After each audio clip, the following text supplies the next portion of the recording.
Hi. Omande share. Me mama chi, me mama ha, me mama jo. Mo son for pa yaw apie nuama Freeman aka Freeman the storyteller. Omande share say eneni ada edidi kan a waba ha wo hwe me mfoni ni a. Mesra mo. Mon subscribe na mon share na mon like me YouTube channel na mame. Na bri nyina na menya enidie soronko na media bigina ha na makamasem. Omande share medamwase. Se na nida edikan a please me pamochao mon subscribe me YouTube channel na mame. Freeman the storyteller. Me ka nkranhye sem. Me kire papayo ene me kire pepeye. Na me sa wo another channel nso ye frɛ no Team Freeman Simple Homes. Also me de infonini a fa edan sie ho ene ade se de bi a opese usi dan bi a obenya eniso ade ehunu bi sonko wo de besi wo dan. Me da mo ase.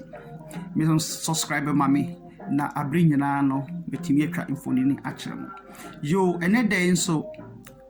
Freeman the storyteller masem me de bae no e kyerɛ se onipa hweyie se enipa ba won chen a be careful how you treat other people. Ana se okoba bi na se obi hia mo bi a be careful how you treat other people. Hweyie ekwan obefa so a obenya tema anipa pepe papayo se obekire pepeye akire nipa bia a ebeba wakwemu. Omande hye medamase. Enipa hweyie se enipa ba wonchen na omo hia mo a se ubetimi aboa omo a boa omo. Se untimi mboa omo so a ka nkranhye sem e kire omo. Odaseni enedei ugirejina ho so ugina wona so wo se woni oga ade ebechi no na unisa hode ni bio na obi foforo ena eboa wo hweye mere a aka wo anim a oye odehye hweye se enipa ba wo anim na se omo hia moa boa omo kire odo soronko e kire omo nipa bi ebebo wo anim bia no membu omo abofia enedai ebia wo ade bia esene sai nipa no ade ebechi no na ono no ne brabo no ye papa sen wo de school kura ye koye no ebi mu wo ha na omo ye ade wo school bebere enso ene no omo aka fom omo atonsuo enipa bi wo ha na omo family ye omo papa ene omo maame mo ewo sika omutumi epushi omo hwe omo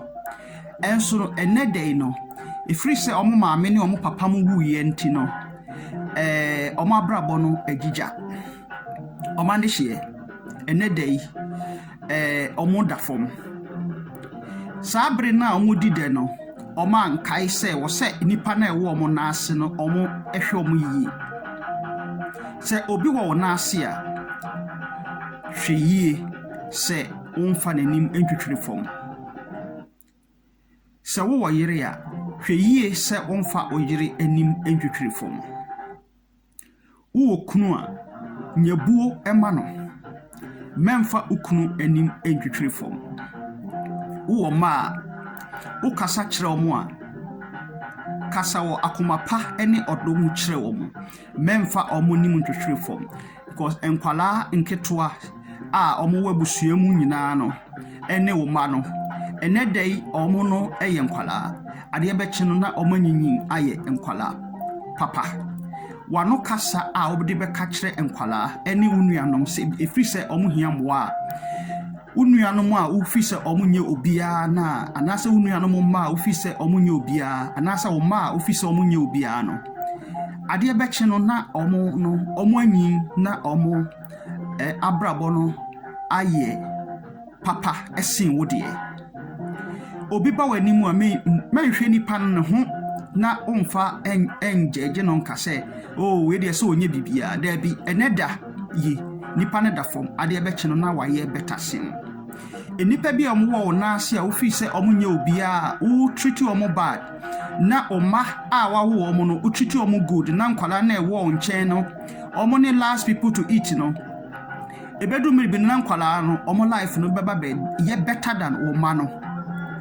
enti hwɛ yie ekwan a obefa so a nipa ewo wase a wona ase a obetreat omo very very very important ade abɛkye no na nipa na ewo nkyɛn na omo ne the last people to eat omo na emo aduane ekyire no sankofo no beba benyi a omo kra na omo beba behwe wo ma no na wo ma na wo omo no kra no omo antimi anye den wo sabi wo firi mu no omo antimi ankoso mehu bi pen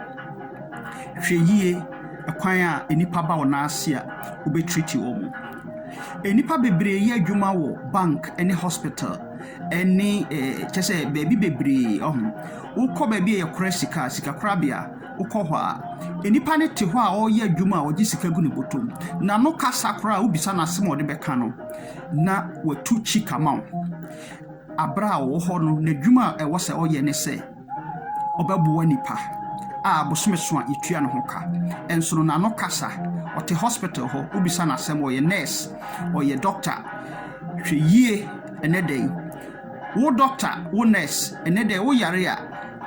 obi foforo ene beba behwe wo nurse bi o yare bia na obi foforo ne hwe no doctor bia o yare no obi foforo ne hwe no hwe yie how to treat other people ekwan obefa so a enipa ba wo nkyɛn a enipa ba wo nkyɛn a obetimi a obɛyɛ den obɛfa so a sɛ obetimi aboa mo ana waboa mo untimi mboa mo nso a na wagyae naka enipa enedei odafom o ade bɛkye no na ne brabo no aye better than unkwala a omo wo nkyɛn a ototo books ne ototo bibia ma omo na omo te wo nkyɛn untimi enhwɛ omo kra ni nipa a omo no mbedidi the last people in the house are umbedidi omo no betimi ababaye odehye asene wo ma no a omo kra ne betimi abehwe wo ma no enti se nipa bi wo nkyɛn a men ka se we mu ye maid we mu ye sei sabi ukwa a wo ma no wanhwe a maid no the life beba be better than wo ma no hwe yie ekwan a wo fa so nipa wo na ase a wo treat wo mo sa wonam baabi na obi bisa wo asɛm na obetimi akyere nipa na akwankyere a mana kwankyere se wontumi mana kwankyere nso a kasem papa kyere no obi ba wo na ase na opadwuma emema bebre obi ba wo na ase na opadwuma te se oba na opese ofa na ansa na wama na adwuma hwe yie obi de beye wo ba na bia sambre no na uniwiase na oba sa na oba bema obi so de beye no hwe yie kwan a nipa ba wo na ase a obi treat wo mo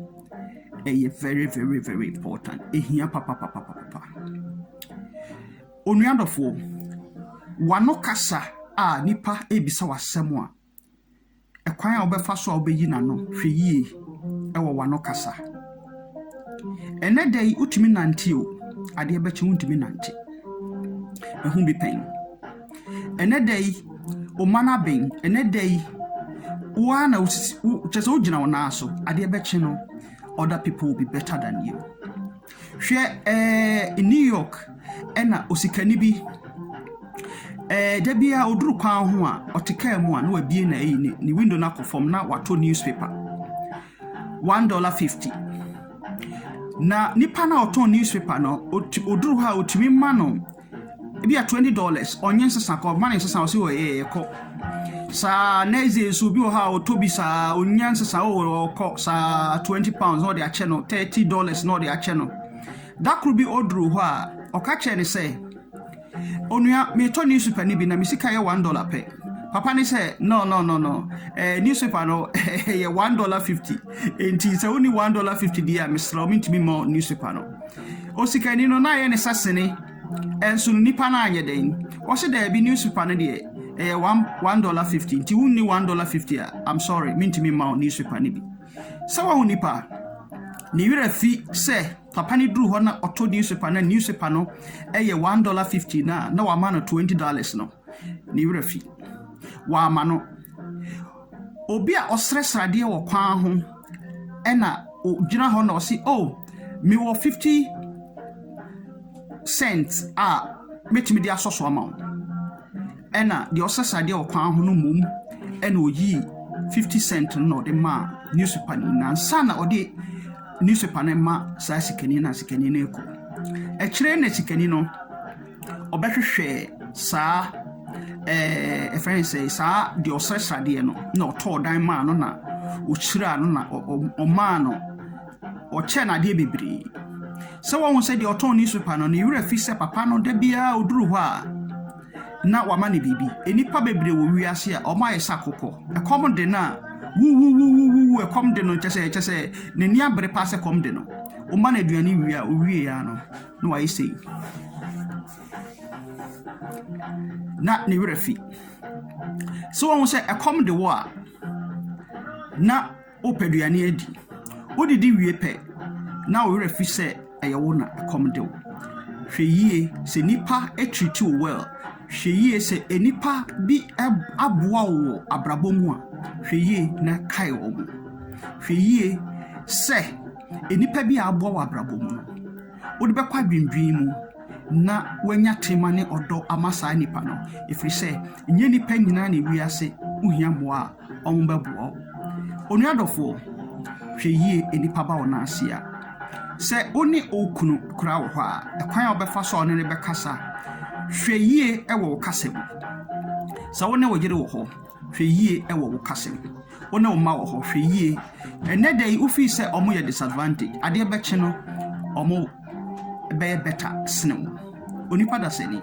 sa wonam na obi hia moa ubetumi aboa na pekasa kire bi ka kire nipa no so obetumi aboa na aboa no se wontumi mboa no so apekasa eye kasa papa na ka kire nipa no men mu nipa na bofia enedai ubetumi aye better but ade beche no na nipa no aye better sinem onipa da seni hweyie enipa ba wani mu a hweyie the way a obetia obetreat you very very important in life misramu se nani ada edikan a mo subscribe me YouTube channel na mami Freeman the storyteller and cultural integrator ena Team Freeman Simple Homes medamwase omande hye hweyie enipa bi ebeba wani mu no treat them well men fa omanimu twitwiri form men hwe omosoro ene form enka se omonye obia echna na omabrabo no aye better. There are so many examples in life edipa bebre a wa mu omo se omo ye nipa enso enne omo ye adehye ye nyina na yenye obia enso ne no ye kan ye nyina kan wo se ye adehye e wo ye busuem hweyie ekwan a obefa so a obetreat other human being. Bye.